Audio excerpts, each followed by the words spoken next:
everyone, thanks for tuning in. I thought today we could talk about making some nice bookshelves for your apartments. It seems to me that a lot of college students are more than willing to pay upwards of $20, $30 for their IKEA bookshelves.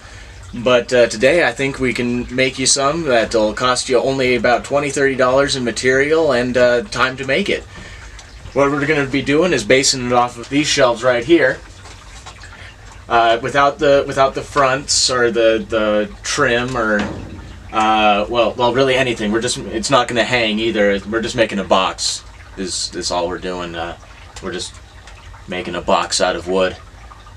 So what we want to do first is we want to take our measurements.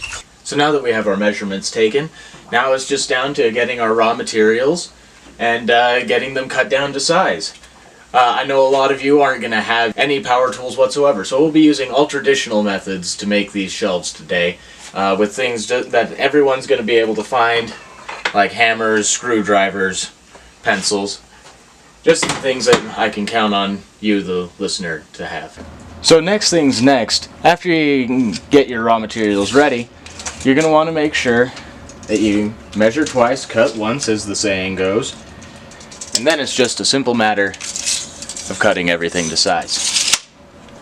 Alright, so we cut all of our pieces now, and we've ensured that this side here is square. Now what you always want to make sure of in using hand tools is that you either keep things square or that you make sure that it doesn't matter whether or not it's square.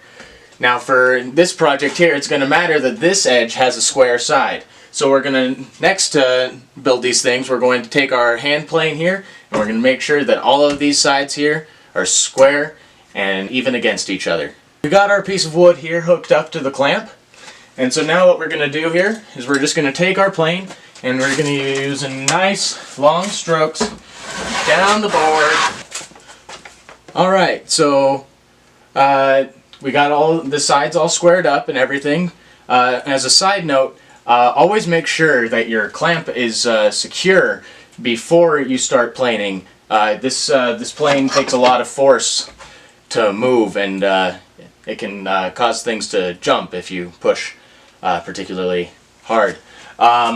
So now the next step then is to just start assembling according to our plan. So we're going to be pulling out the good old hammer and nails for that, and we'll just get started on that right away.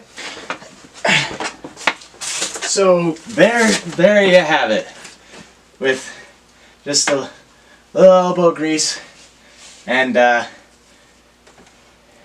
some raw materials. You can build some fine shelves like these, and it just needs some more sanding, and it's all set to show off to all of your. So until next time, just a second. Oh geez.